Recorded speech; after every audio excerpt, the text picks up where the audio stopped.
Hallo, liebe Schülerinnen und Schüler und willkommen zu diesem neuen Video über den Konjunktiv 2, eine Theorie.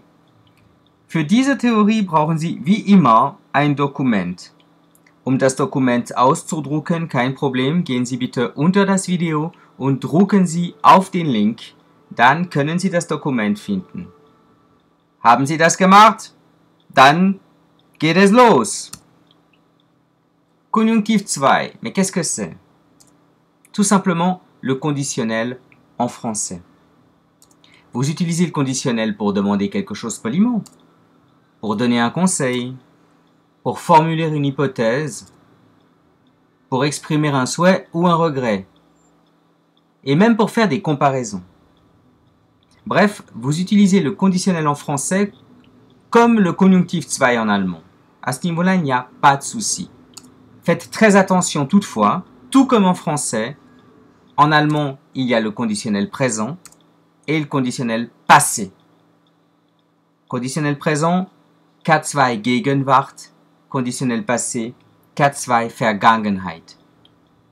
Dans les deux cas, une règle prévaut.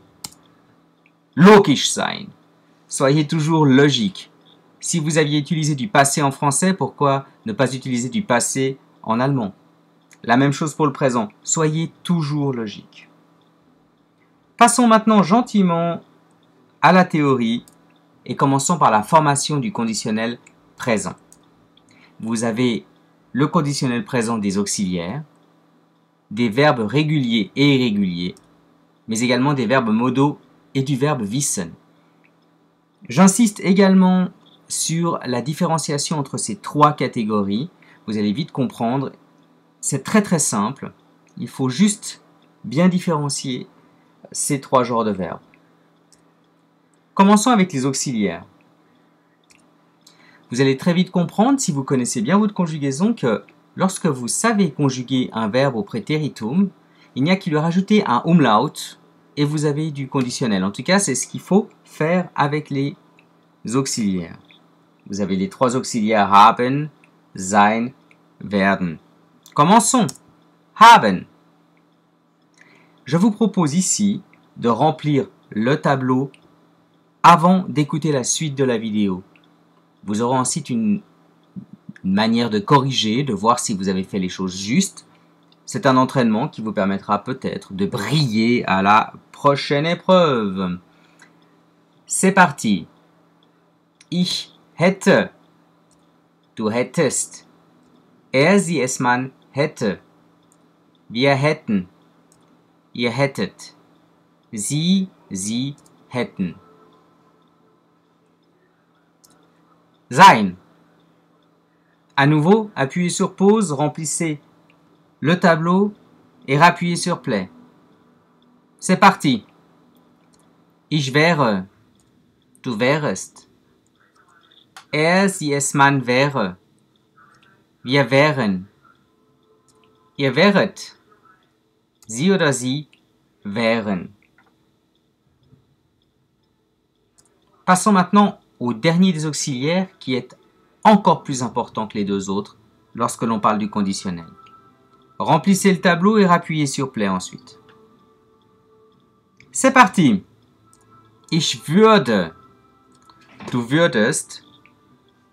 Er würde. Wir würden. Ihr würdet. Sie oder sie würden. Voici les trois auxiliaires conjugués. Vous excuserez, entre parenthèses, la petite musique qu'il y a en arrière-fond si vous l'entendez. Je ne suis pas seul et de l'autre côté, quelqu'un regarde un film. Mais bon, cela ne doit pas vous déranger pour suivre la suite de la vidéo. Deuxième catégorie de verbes, les verbes réguliers et irréguliers. Autant dire tous les verbes de la langue allemande en dehors des auxiliaires et des verbes modaux. Ici, ne vous compliquez pas la vie. Il y a bien sûr des règles assez compliquées en allemand pour faire du conditionnel présent. Je pourrais vous les expliquer en classe. Ici, allez à l'essentiel et au plus simple. Pour faire du conditionnel avec un verbe normal, prenez l'auxiliaire würde et mettez le verbe à l'infinitif à la fin de la phrase. Attention, cette règle ne vaut pas pour les auxiliaires, les verbes modaux et le verbe wissen. Ne faites pas cette erreur. On ne dira jamais ich würde haben, ich würde sein, ich würde können, ich würde wissen. Vous allez sûrement l'entendre. Dans le langage parlé, c'est assez usuel. À l'écrit, c'est inacceptable. Prenons un premier exemple avec un verbe régulier. J'ai ici pris l'exemple de spielen, qui est un verbe complètement régulier. Er spielt, er spielte, er hat gespielt. Qu'est-ce que cela donne au conditionnel présent? Je vous propose d'appuyer sur pause et d'essayer de remplir le tableau.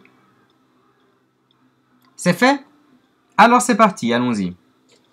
Ich würde spielen. Du würdest spielen. Er würde spielen. Wir würden spielen. Ihr würdet spielen. Sie würden spielen. Vous voyez ici, il n'y a rien de compliqué. Les trois petits points sont bien sûr pour indiquer que la phrase peut être un petit peu plus longue. Je pourrais dire Ich würde heute sehr gerne mit meinen Kindern den ganzen Tag spielen. Je jouerai aujourd'hui très volontiers toute la journée avec mes enfants. J'ai mis le würde qui est conjugué à la deuxième place, comme d'habitude, et le spielen à la fin de la phrase. Ce qui vaut pour un verbe régulier vaut également pour un verbe irrégulier. J'ai ici pris le verbe irrégulier fahren, irrégulier en effet. Er fährt, er fuhr, er ist gefahren. Vous voyez que ce verbe est donc irrégulier quand on le conjugue au présent, au préteritum, au perfect.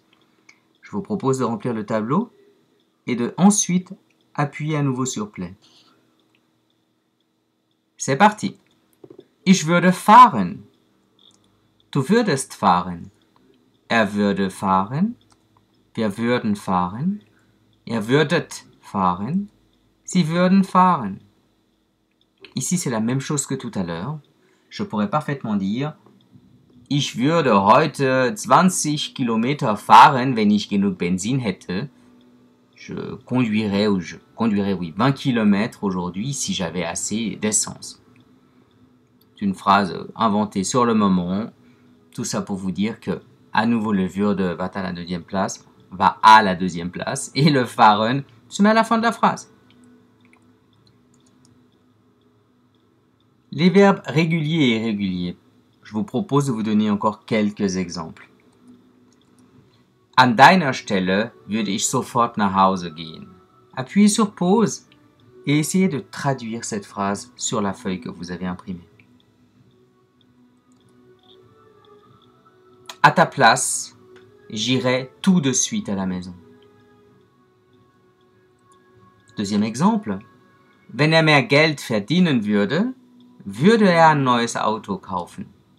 À nouveau, traduisez. S'il gagnait plus d'argent, il achèterait une nouvelle voiture.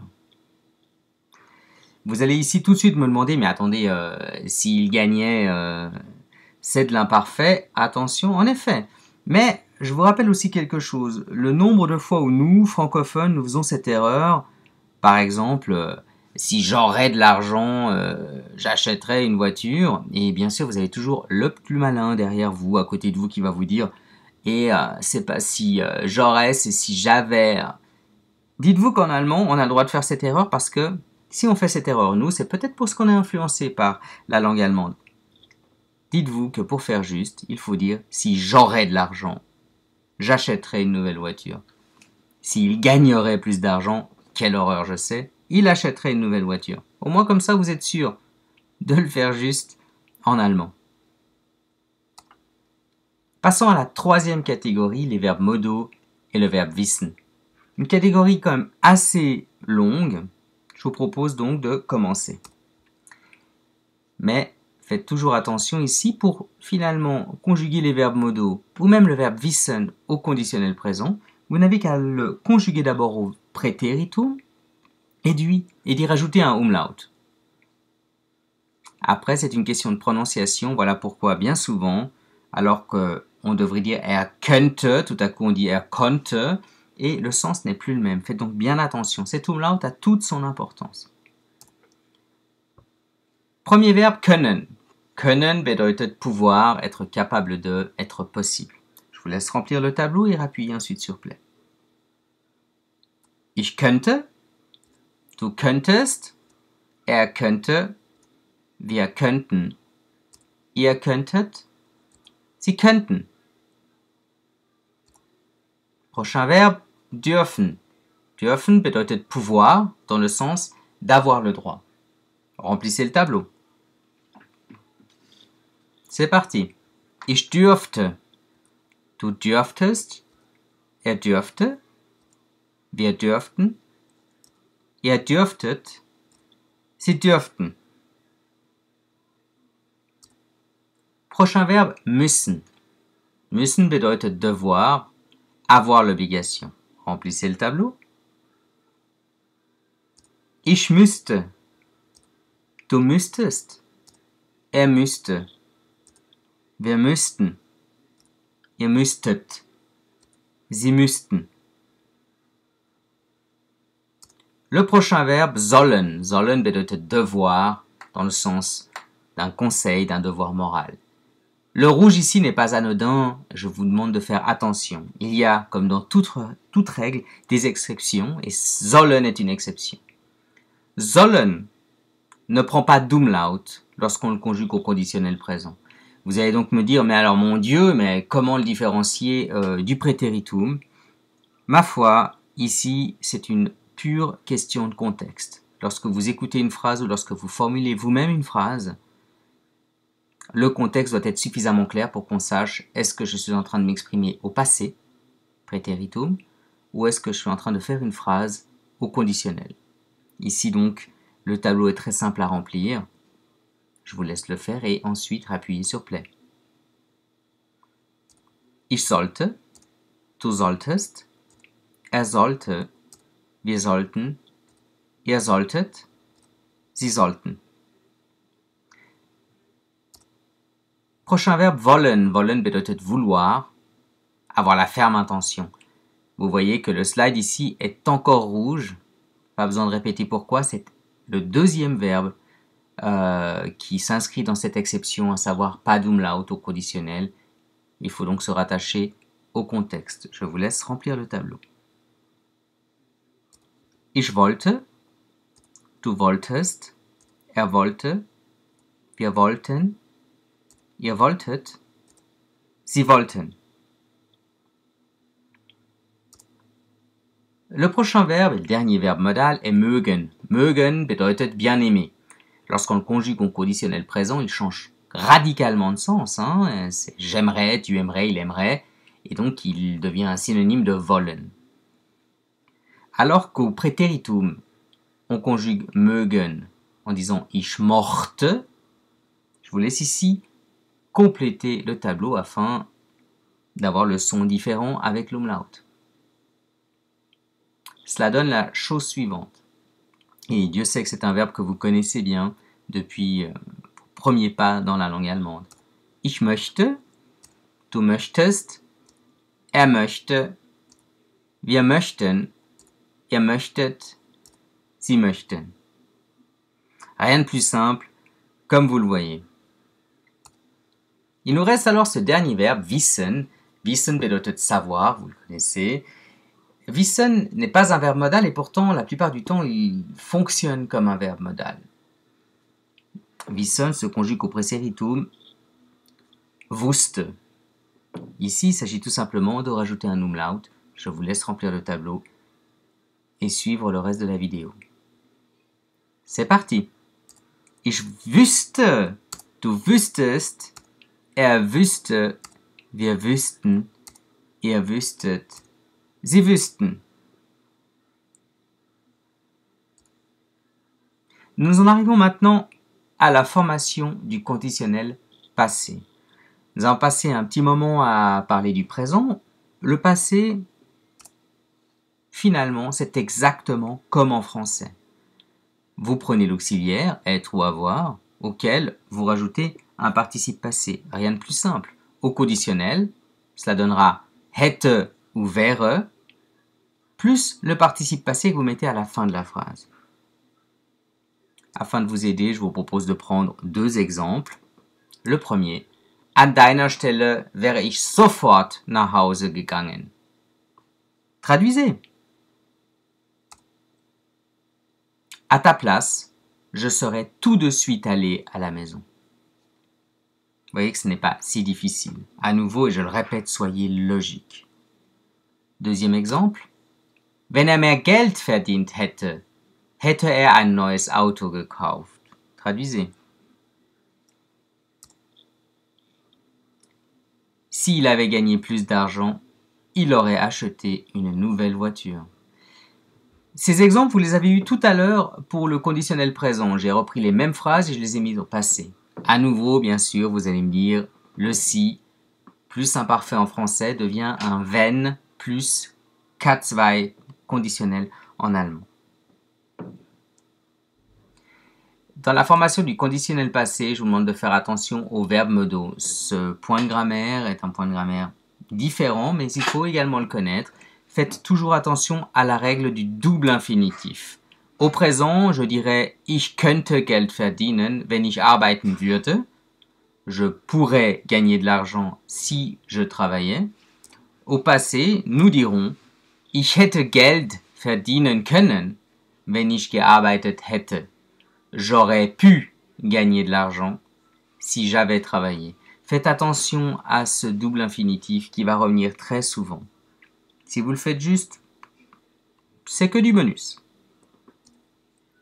Enfin, et j'aimerais commencer mais ne pas terminer, avec l'utilisation du conditionnel, qu'il soit au présent ou au passé.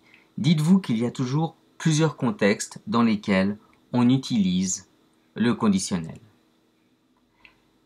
Dans le document que vous avez imprimé, il y a bien sûr les propositions indépendantes. J'ai marqué qu'il était, que c'était le plus simple finalement. Dites-vous que lorsqu'on utilise le conditionnel en français, on utilise le K2 en allemand. Pas besoin de se poser 1000 questions, c'est comme ça, ce n'est pas autrement. Prenons quelques exemples. Beispiel 1. Das würde ich gerne machen. Traduisez. Ça, je le ferais volontiers, ou je le ferais volontiers. Ce das étant le de la deuxième phrase, de la première. Beispiel 2. Dürften wir mit Ihnen sprechen? Traduisez. Pourrions-nous vous parler? Ou aurions-nous le droit de vous parler? Beispiel 3. Um seine Freundin zu sehen, hätte er alles gegeben. Traduisez. Pour voir son ami, il aurait tout donné. Voilà 3 exemples simples de phrases au conditionnel qu'on n'a qu'à mettre au K2 en allemand. Je parlais de différents contextes, vous avez encore la demande polie, l'hypothèse, le souhait ou le regret, et le comme si. Je vous laisse, en perspective du cours qui suivra cette vidéo, lire la suite du document que vous avez imprimé, tentez de remplir les quelques lignes qu'il y a à remplir, poser les questions qu'il y a à poser, und dann, wenn Sie Fragen haben, notieren Sie diese Fragen und stellen Sie sie mir in dem Kurs. Vielen Dank für Ihre Aufmerksamkeit und bis bald!